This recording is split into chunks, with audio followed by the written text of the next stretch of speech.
बिस्मिल्लाहिर्रहमानिर्रहीम। अस्सलाम वालेकुम माय डियर स्टूडेंट्स, मैं हूं आपका physics teacher Fawad Tahir Kaikaus. Welcome to Spire Group of Colleges online classes.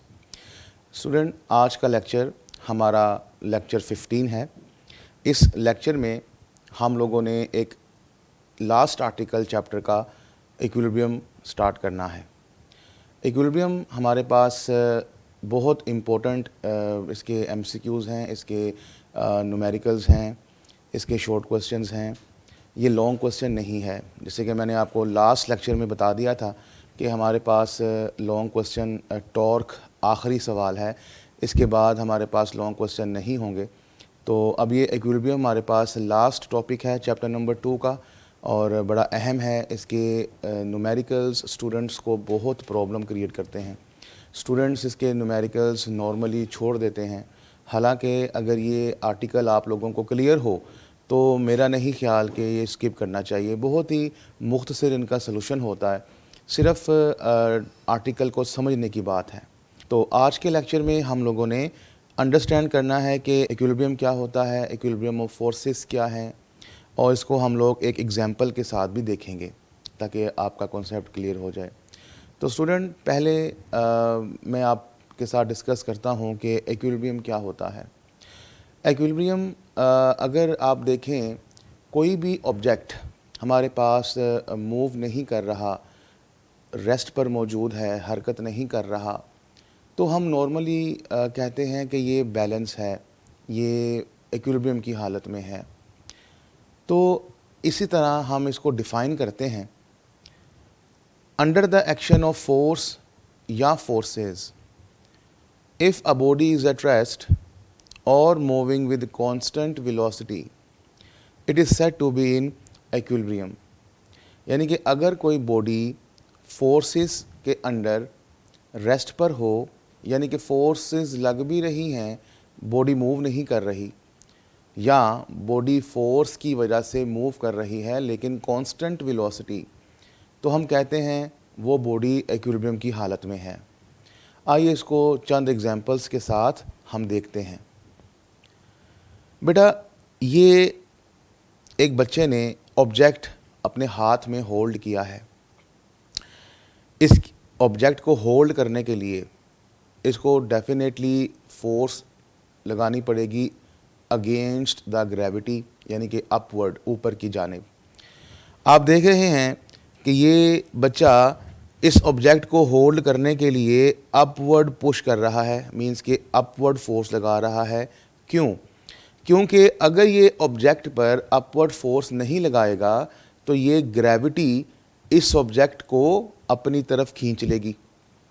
तो अगर तो इस बच्चे ने अपवर्ड पुश अर्थ की पुल से ज़्यादा लगाया, लाइक ये अगर इसने ऑब्जेक्ट पकड़ा है और ये इस ऑब्जेक्ट को इस तरह से मूव करवाता है, तो उसका मतलब क्या है कि ये ग्रेविटेशनल पुल से ज़्यादा फोर्स लगा रहा है। अगर इसने अपवर्ड पुश कम लगाया तो ये इस तरह से ऑब्जेक्ट डाउनवर्ड जाना शुरू हो जाएगा। इसका मतलब क्या हुआ कि अर्थ का जो पुल है वो ज़्यादा है। लेकिन अगर वो उस ऑब्जेक्ट को ऐसे होल्ड करता है तो इसका मतलब क्या हुआ कि उस पे लगने वाली अपवर्ड पुश और ग्रेविटेशनल पुल ये दोनों बराबर हो गए हैं, एक दूसरे के इफ़ेक्ट को कैंसल कर गए हैं। ना ये अपवर्ड मूव कर रहा है, ना ये डाउनवर्ड मूव कर रहा है। तो हम ये कहेंगे कि इस वक्त ये बैलेंस हो गया है और इक्विलिब्रियम की हालत में आ गया है। अब आप देखिए, क्या इसके ऊपर फोर्स या फोर्सेस नहीं लग रही? अगर मैं इसके नीचे से हाथ को हटा दूं तो क्या होगा? ये ऑब्जेक्ट इस तरह से फॉल कर जाएगा। किसकी वजह से? ग्रेविटेशनल पुल की वजह से। अगर मैं इसको यहाँ पर होल्ड किए हुए हूँ तो यहाँ पर क्यों होल्ड हुआ है? क्योंकि मैं इसके ऊपर अपवर्ड पुश लगा रहा हूँ। तो दो फोर्सेस इसके ऊपर इस वक्त लग रही हैं, एक डाउनवर्ड जो कि ग्रेविटेशनल पुल है, अर्थ का पुल है, एक अपवर्ड जो कि मैं फोर्स लगा रहा हूँ। तो under the action of force या फोर्सेस, मैं अगेन डेफिनेशन आपके साथ शेयर करूँगा। Under the action of force या फोर्सेस, बॉडी अगर रेस्ट पर हो तो हम क्या कहते हैं? इक्विलिब्रियम में है। तो ये आपकी फर्स्ट एग्जांपल है, यानी कि ये ऑब्जेक्ट ऐसा होने से रेस्ट पर रहेगा और ये इक्विलिब्रियम की कंडीशन में है। नेक्स्ट बेटा देखिए, हमारे पास दो बच्चे हैं और ये रोप को खींच रहे हैं, जैसे टग ऑफ वार में होता है। एक टीम राइटवर्ड रोप को खींचती है, दूसरी टीम ऑपोजिट डायरेक्शन में रोप को खींचती है। तो दोनों टीम्स में से जिसकी फोर्स ज़्यादा होती है वो जीत जाता है। लेकिन अगर दोनों की फोर्सेस एक जैसी हों तो फिर आपको मालूम है कि ये जो इसका सेंटर पॉइंट है ये कहीं पर भी मूव नहीं करेगा, बिकॉज दोनों फोर्सेस जो लग रही हैं वो इक्वल हैं और ऑपोजिट डायरेक्शन में हैं। अब इक्वल हैं तो वैल्यूज़ दोनों की बराबर हैं, ऑपोजिट डायरेक्शन में हैं तो एक दूसरे के इफ़ेक्ट को कैंसिल कर रही हैं। अच्छा बेटा, इफ़ेक्ट को कैंसिल कर रही हैं, इसका मतलब ये नहीं है कि फ़ोर्स नहीं लग रही, फ़ोर्स लग रही है लेकिन एक दूसरे के इफ़ेक्ट को कैंसिल कर रही हैं, तो लिहाजा ये रेस्ट पे रहेगा और object is said to be under equilibrium. बेटा तीसरी कंडीशन देखिए, ये मैंने छोटा सा एक सी सॉ बनाया जिसके अंदर ये पॉइंट जो है ये इसका पिवट है। पिवट आप समझते हैं, मैंने लास्ट लेक्चर में बहुत क्लियर बताया था। अब यहाँ पर इस सी सॉ के ऊपर हम यहाँ दो फोर्सेस लगा रहे हैं और दोनों फोर्सेस आप देख रहे हैं कि डाउनवर्ड है और इक्वल हैं। ये जो बेटा राइट साइड वाली फोर्स है, अगर हम इसकी बात करें, ये इस लीवर को इस डायरेक्शन में क्लॉकवाइज डायरेक्शन में मूव करवाना चाहती है। लेफ़्ट साइड वाली फोर्स को अगर आप देखें, अगर सिर्फ हम ये अज्यूम करें कि ये अप्लाई हो रही है तो ये इस लीवर को इस डायरेक्शन में मूव करवाना चाहती है, यानी कि एंटी क्लॉकवाइज। अब मेरा बेटा चूंकि पिवट दोनों फोर्सेस से एक जितने फासले पर है, सेंटर में है और फोर्सेस दोनों ही बराबर हैं, दो डिफरेंट पॉइंट्स पे लग रही हैं और उनका इफ़ेक्ट ऑपोजिट है। राइट साइड वाली फोर्स क्लॉकवाइज घुमाना चाहती है, यानी कि ये क्लॉकवाइज टॉर्क प्रोड्यूस करवाना चाहती है। लेफ़्ट साइड एंटी क्लॉकवाइज घुमाना चाहती है, यानी कि एंटी क्लॉकवाइज टॉर्क प्रोड्यूस करवाना चाहती है। डिस्टेंस सेम होने की वजह से, perpendicular distance, movement arm same होने की वजह से, फोर्सेस सेम होने की वजह से क्लॉकवाइज टॉर्क और एंटी क्लॉकवाइज टॉर्क एक दूसरे को बैलेंस कर देंगी। तो ना ये क्लॉकवाइज रोटेट करेगा ना एंटी क्लॉकवाइज रोटेट करेगा, तो ये लीवर बैलेंस रहेगा दोनों फोर्सेस की वजह से और हम कहेंगे कि ये इक्विलिब्रियम की हालत में है। तो बच्चों, ये मैंने आपके साथ इक्विलिब्रियम की जो टर्म है वो क्लियर करने की कोशिश की ताकि आपको पता लगे कि हम इक्विलिब्रियम फिज़िकली किसको कहते हैं। आइए अब ज़रा इसको थोड़ा सा डिफरेंट वे से पढ़ने की कोशिश करते हैं और एक नए अंदाज से इक्विलिब्रियम को समझते हैं। और ये बहुत इम्पोर्टेंट चीज़ है, बार बार इस्तेमाल होगी, सेकेंड ईयर में भी इस्तेमाल होगी, तो बड़े ही इत्मीनान से इसको सुनना है, समझना है।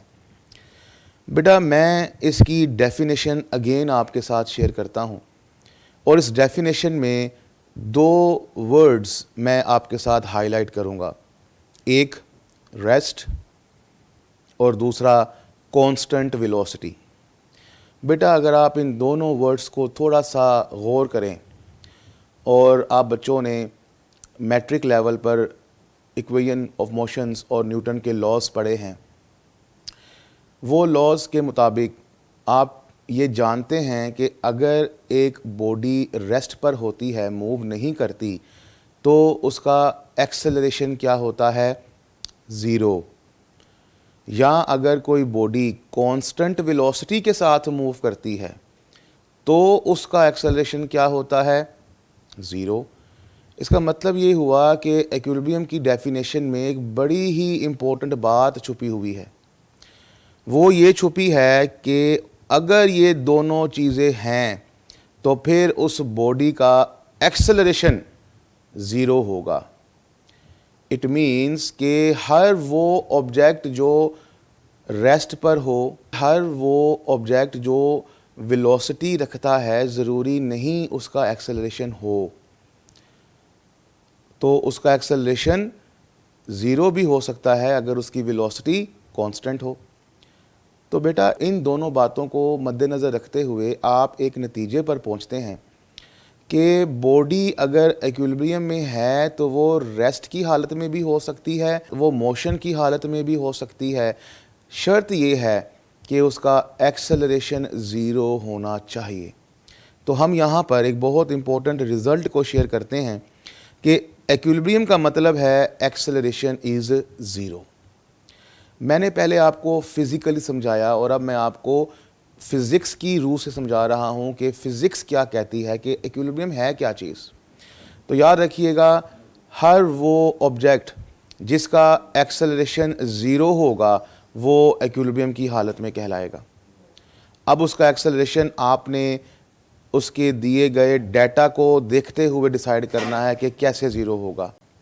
क्या वो रेस्ट पर है, क्या उसकी वेलोसिटी कांस्टेंट है। तो याद रखिएगा, बॉडी रेस्ट पर हो तब तो इक्विलिब्रियम में है, और अगर बॉडी मूव कर रही है तो वो इक्विलिब्रियम में हो भी सकती है, नहीं भी हो सकती। It depends on its velocity. तो मेरा बेटा यहाँ तक हमने अभी इक्विलिब्रियम के बारे में पढ़ा। आइए अब हम एक छोटा सा चार्ट डिस्कस करते हैं इक्विलिब्रियम के बारे में, जिससे आपको मज़ीद इक्विलिब्रियम क्लियर हो जाएगा। तो बेटा अभी आपने पढ़ा कि बॉडी अगर इक्विलिब्रियम में है तो वो या तो रेस्ट में होगी या वो मोशन में होगी। रेस्ट में तो आपको समझ आती है कि एक्सेलरेशन ज़ीरो है। तो बेटा अगर वो रेस्ट की अंदर इक्विलिब्रियम में है तो उसका नाम हम लोग स्टैटिक इक्विलिब्रियम रखते हैं, क्योंकि डिफरेंट कंडीशंस हैं इक्विलिब्रियम में होने की।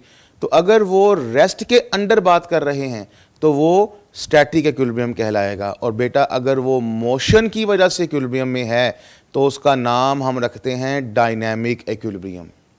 इट मीन्स कि if the body is under equilibrium in the state of rest then it is said to be static equilibrium, and if the body is under equilibrium in the state of motion then it is said to be dynamic equilibrium. अब चूंकि motion के अंदर ambiguity है तो motion याद रखिएगा, हर motion में नहीं, सिर्फ उस मोशन में जिसके अंदर इसकी वेलोसिटी कांस्टेंट हो, भूलना नहीं। अब मोशन की बात करते हैं तो बेटा मोशन हमारे पास दो तरह की हो सकती हैं। या तो वो ऑब्जेक्ट मोशन में स्ट्रेट लाइन के अंदर होगा कांस्टेंट वेलोसिटी के साथ, या फिर वो सर्कुलर मोशन में होगा कांस्टेंट वेलोसिटी के साथ। अगर तो बेटा वो स्ट्रेट लाइन में हुआ तो इसको हम लोग कहेंगे कि ये ट्रांसलेशनल इक्विलिब्रियम है। Translational equilibrium means straight line की मोशन। और अगर ये इक्विलिब्रियम में है तो एक्सेलरेशन ज़ीरो होगा। तो स्ट्रेट लाइन के अंदर अगर बॉडी का एक्सेलरेशन डिस्कस किया जाए उसको लीनियर एक्सेलरेशन कहते हैं। तो लिहाजा ट्रांसलेशनल इक्विलिब्रियम में बॉडी का लीनियर एक्सेलरेशन ज़ीरो होगा। तो बेटा अगर हम सर्कुलर मोशन की बात करें, सर्कुलर मोशन के अंदर बॉडी अगर इक्विलिब्रियम में है तो उसको हम लोग रोटेशनल इक्विलिब्रियम कहते हैं। अब रोटेशनल इक्विलिब्रियम में बॉडी सर्कल में घूमती है तो उसका एक्सेलरेशन लीनियर नहीं होगा, रोटेशनल होगा, यानी कि एंगुलर होगा। तो लिहाजा उसका रोटेशनल या एंगुलर एक्सेलरेशन ज़ीरो होगा।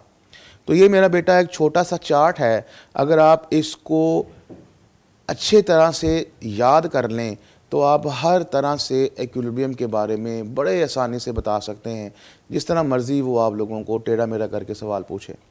शर्त यह है कि कॉन्सेप्ट अपने क्लियर रखने हैं, डगमगाना नहीं क्वेश्चन को देखकर, बस जो आपको सिखाया गया है उसको प्रैक्टिस में ले आएँ।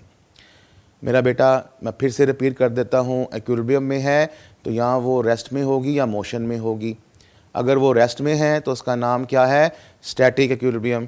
और अगर वो मोशन में है तो वो कांस्टेंट वेलोसिटी के साथ मूव कर रही होगी, स्ट्रेट लाइन में या सर्कुलर में। अगर स्ट्रेट लाइन में हुई तो उसका नाम ट्रांसलेशनल इक्विलिब्रियम है और उसका लीनियर एक्सेलरेशन ज़ीरो होगा। अगर वो सर्कुलर मोशन में है तो उसको हम रोटेशनल इक्विलिब्रियम कहेंगे और उसका रोटेशनल एक्सेलरेशन या एंगुलर एक्सेलरेशन ज़ीरो होगा। तो ऑन द होल आपने ये सीखा कि इक्विलिब्रियम के अंदर बॉडी का एक्सेलरेशन ज़ीरो है। तो ये चीज़ बहुत इंपॉर्टेंट थी जो कि मैंने आपके साथ डिस्कस की। उम्मीद है आपको यहाँ बहुत कुछ क्लियर हो गया होगा। आइए अब मज़ीद आगे चलते हैं। नेक्स्ट बेटा, हम लोगों ने इक्विलिब्रियम ऑफ फोर्सेस के अंदर इसकी दो कंडीशंस हैं, जिसमें से आज हम लोग एक कंडीशन को बहुत ज़्यादा डिटेल में डिस्कस करेंगे। बहुत ही आसान है, मैंने पहले आपको लेक्चर के स्टार्ट में बताया, अगर आपने इसको समझ लिया ना तो किसी भी सूरत में आप इससे मार नहीं खाएंगे। फर्स्ट कंडीशन ऑफ इक्विलिब्रियम, अब इक्विलिब्रियम आपको क्लियर हो गया है। तो बेटा जी, अगर कोई बॉडी रेस्ट पे हो या कांस्टेंट वेलोसिटी से मूव कर रही हो तो हम कहते हैं उसका एक्सेलरेशन क्या है, ज़ीरो है। तो फिर न्यूटन के जो लॉज हैं उनके मुताबिक हम फर्स्ट कंडीशन को इस तरह से डिफाइन करते हैं। बहुत ही आसान डेफिनेशन है, vector sum of all forces acting on a body is zero. आपको इक्विलिब्रियम में मैंने बताया under the action of force और फोर्सेस, यानी कि एक फोर्स भी हो सकती है, ज़्यादा भी हो सकती हैं। तो फिर एक बॉडी पे जितनी भी फोर्सेस लग रही हैं, चाहे वो एक हो, चाहे वो दो हो, चाहे वो 10 हो, तमाम फोर्सेस का सम अगर ज़ीरो हो जाए तो बॉडी डेफिनेटली रेस्ट पे होगी। तो इस हालत में हम कहते हैं कि ये इसकी फर्स्ट कंडीशन है। So the vector sum of all the forces acting on a body is zero. Vector sum को बेटा हम लोग समेशन सिग्मा से शो करते हैं, पहले भी आप लोग पढ़ चुके हैं। तो summation F equals to zero, ये बेटा इसका मैथमेटिकल फॉर्मूला है। आइए अब इस फर्स्ट कंडीशन को हम समझने की कोशिश करते हैं डिफरेंट एंगल्स के साथ। बेटा ये पहली एग्जांपल मैंने आपके साथ शेयर की कि एक बॉक्स है, इस बॉक्स को दो लोग पुश करने की कोशिश कर रहे हैं।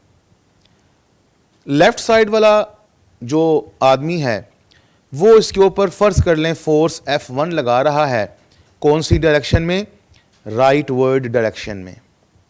दूसरे वाला आदमी इसके ऊपर फोर्स लगा रहा है F2, कौन सी डायरेक्शन में, लेफ्ट वर्ड डायरेक्शन में। बेटा अगर हम फर्स्ट कंडीशन की बात करते हैं तो फर्स्ट कंडीशन में वेक्टर सम ज़ीरो आना चाहिए। इसका मतलब है कि अगर ये दोनों फोर्सेस लग रही हैं तो इनका सम ज़ीरो होना चाहिए।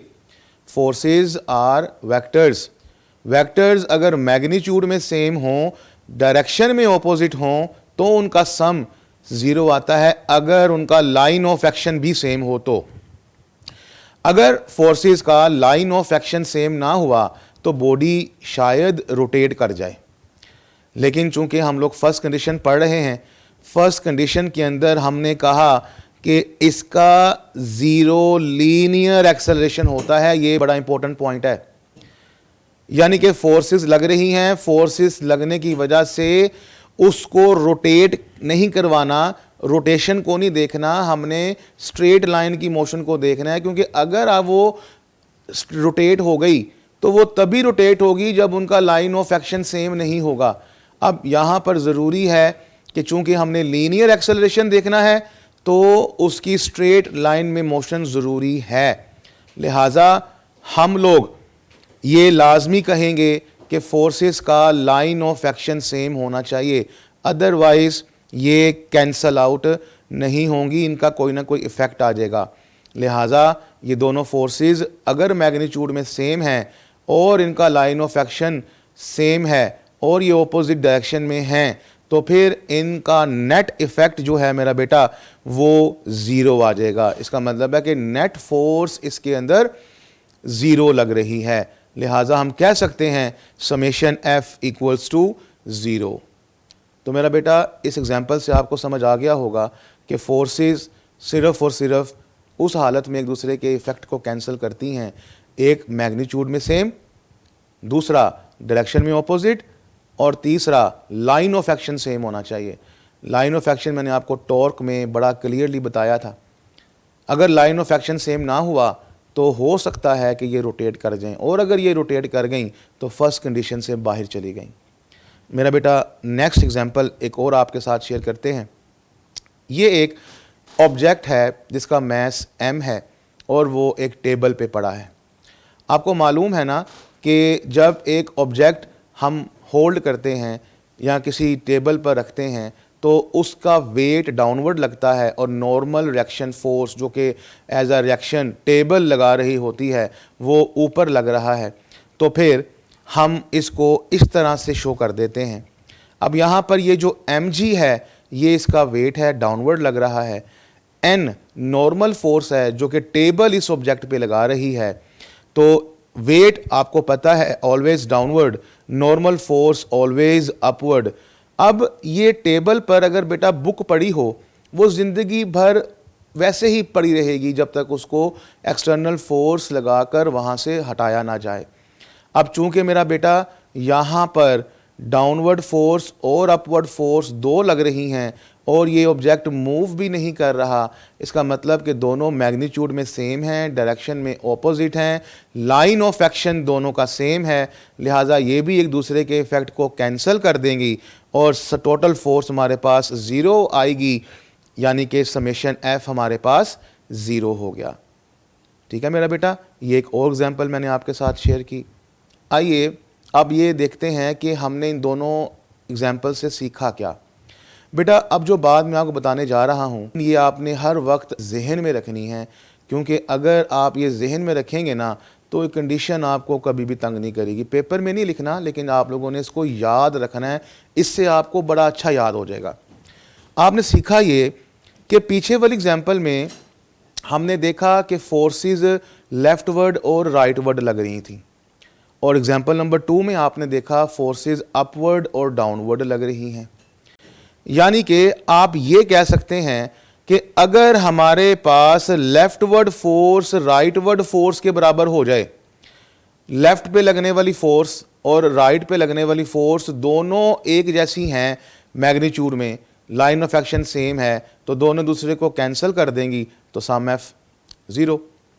या एग्जाम्पल नंबर 2 में आपने देखा अपवर्ड फोर्स डाउनवर्ड फोर्स के बराबर है, ऊपर लगने वाली फोर्स नीचे लगने वाली फोर्स के बराबर है, तो तब भी हमारे पास सम एफ क्या है, ज़ीरो है। इन शॉर्ट आप इसको यूं ज़हन में रख लीजिए, ऊपर वाली फोर्स नीचे वाली फोर्स के बराबर हो जाए तब भी ये मूव नहीं करेगी, राइट पे लगने वाली फोर्स लेफ्ट पे लगने वाली फोर्स के बराबर हो जाए तब भी ये मूव नहीं करेगी और ना ही ये रोटेट करेगी अगर लाइन ऑफ एक्शन सेम है तो आप फर्स्ट कंडीशन को इस तरह से ज़हन में रखिए कि जब भी हम लोग न्यूमेरिकल को अटेम्प्ट करेंगे हम हमेशा वहाँ पर upward force downward force leftward force rightward force find out किया करेंगे। जब हम इस तरह से फोर्सेस को फाइंड आउट कर लेंगे तो ऊपर वाली फोर्स इक्वल टू कर देंगे नीचे वाली फोर्स के, लेफ्ट वाली फोर्स को इक्वल कर देंगे राइट वाली फोर्स के, हमारे पास इक्वेशंस आ जाएंगी और हम न्यूमेरिकल को बड़े आसानी से सॉल्व करेंगे। इस पॉइंट को भूलना नहीं मेरा बेटा, मैं फिर से रिपीट कर दूं, ऊपर वाली फोर्स नीचे वाली फोर्स के बराबर, राइट पे लगने वाली फोर्स लेफ्ट पे लगने वाली फोर्स के बराबर। मेरा बेटा अब एक थोड़ा सा क्रिटिकल सिचुएशन देखते हैं, थोड़ी सी मुश्किल, कि अगर हमारे पास forces upward downward leftward rightward नहीं हैं तो फिर हम क्या करेंगे। बेटा अगर राइटवर्ड फोर्स होगी तो एंगल 0, अपवर्ड फोर्स होगी तो एंगल 90, लेफ्टवर्ड फोर्स होगी तो एंगल 180, डाउनवर्ड फोर्स होगी तो एंगल 270। आपको याद है ना मैंने आपको बात क्या समझाई थी कि अगर फोर्सेस 0, 90, 180, 270 के अलावा एंगल बनाएं तो हम क्या करेंगे, कंपोनेंट्स बनाएंगे। अब बेटा इसी बात को समझाने के लिए ना मैं आपके साथ एक थोड़ी सी सिचुएशन क्रिटिकल कर रहा हूं। मैंने यहां पर एक फ्रेम ऑफ रेफरेंस कंसिडर किया, इसके अंदर मैंने 3 फोर्सेस को देखा। पहली फोर्स F1, दूसरी फोर्स F2, तीसरी फोर्स F3। आप देख रहे हैं कि तीनों की तीनों फोर्सेस डिफरेंट एंगल बना रही हैं। कितना बना रही हैं हमें नहीं मालूम। तो अब क्या किया जाए, अब फर्स्ट कंडीशन के मुताबिक क्या किया जाए। अगर मैं आपके साथ दोबारा से रिकॉल करवाऊं, ऊपर वाली फोर्स नीचे के बराबर, राइट वाली फोर्स लेफ्ट के बराबर, यानी कि हमें फोर्सेस चाहिए, तो क्या मैंने बताया अभी, कंपोनेंट्स बनाएंगे। तो बेटा आइए इनके कंपोनेंट्स बनाते हैं।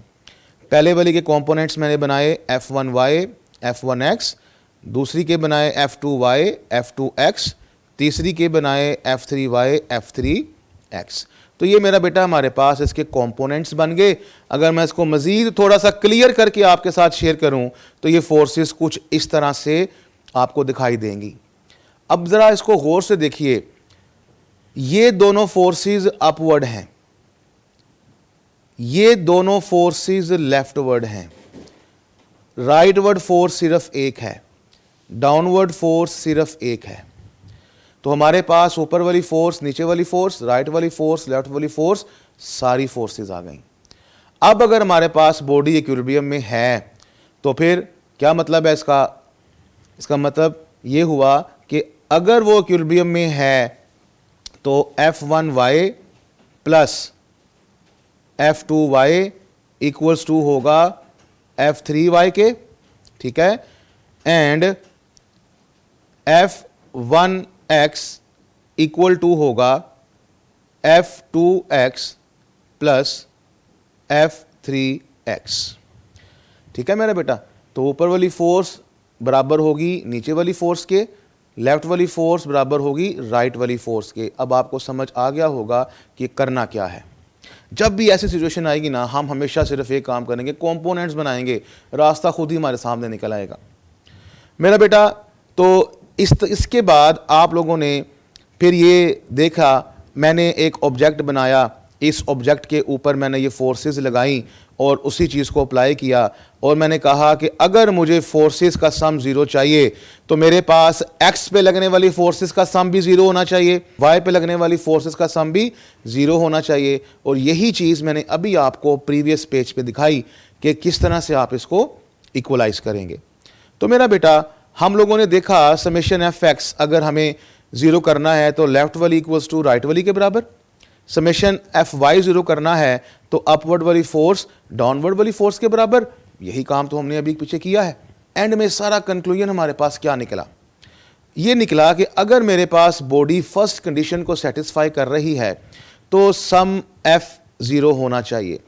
अगर सम एफ ज़ीरो है तो जितनी भी एक्स पे लगने वाली फोर्सेज हैं वो भी ज़ीरो होनी चाहिए, और जितनी भी वाई पे लगने वाली फोर्सेज हैं वो भी ज़ीरो होनी चाहिए। एफ पे लगने वाली फोर्सेस ज़ीरो का मतलब क्या है, लेफ्ट वाली फोर्सेस का सम इक्वल टू राइट वाली फोर्सेस का सम। वाई पे लगने वाली फोर्सेस का ज़ीरो कैसे कब आएगा, अपवर्ड लगने वाली फोर्सेस का सम डाउनवर्ड लगने वाली फोर्सेस के सम के बराबर आए। तो अगर ये सारा कुछ हो जाता है तो फिर vector sum of all the forces is zero. This is the first condition of equilibrium. और क्या बॉडी मूव की स्ट्रेट लाइन में? नहीं ना। क्या बॉडी रोटेशन हुई?